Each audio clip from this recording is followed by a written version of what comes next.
തൃശൂർ അയനൂർ ചീനിക്കൽ പൂരത്തിനിടെ യുവാവിനെ 6 അംഗ സംഘം ആക്രമിച്ചു. പൂരം കഴിഞ്ഞ് ബൈക്കിൽ മടങ്ങുന്നതിനിടെയാണ് പെങ്ങാമുക്ക് സ്വദേശി അധിൻ കൃഷ്ണയെ ആക്രമിക്കുന്നത്. പരിക്കേറ്റ അതിനെ കുന്നംകുളം താലൂക്ക് ആശുപത്രിയിൽ പ്രവേശിപ്പിച്ചു.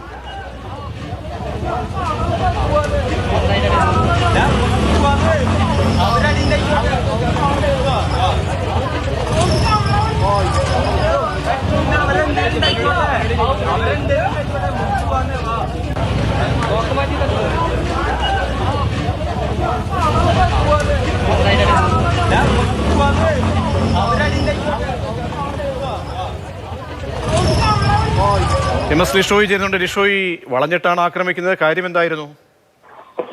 അതായത് ഇവർ രണ്ട് രാഷ്ട്രീയ പാർട്ടിയിൽപ്പെട്ടവരാണ്. ബി.ജെ.പിയും അതുപോലെ തന്നെ CPM-ന്റെയും പ്രവർത്തകരായിരുന്നു.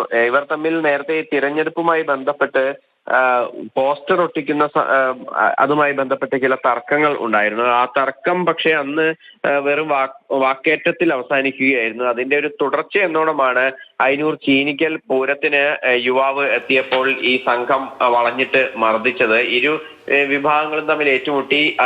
ഇതോടുകൂടി അവിടെ ഉണ്ടായിരുന്ന ആളുകളൊക്കെ തന്നെ അതിൽ ഇടപെടാൻ ഭയപ്പെട്ട് നിൽക്കുകയായിരുന്നു. കാരണം ഇത്രയധികം ആളുകൾ തമ്മിൽ സംഘർഷം ഉണ്ടാകുന്ന സമയത്ത് ഏത് തരക്കാരാണെന്ന് അറിയാത്തതിനാൽ തന്നെ അത്തരത്തിൽ ആളുകളൊന്നും തന്നെ അതിൽ ഇടപെട്ടുമില്ല. പിന്നീട് പോലീസ് എത്തിയാണ് ഇതിൽ ഈ സംഘർഷം അവസാനിപ്പിച്ചത്. എന്തായാലും ഈ യുവാവിന് ഗുരുതരമായി പരിക്കേറ്റിട്ടുണ്ടായിരുന്നു. ഇയാളെ ആശുപത്രിയിൽ പ്രവേശിപ്പിച്ചു. ഇന്നലെ വൈകുന്നേരം 6:30 ഈ സംഭവം ഉണ്ടായത്.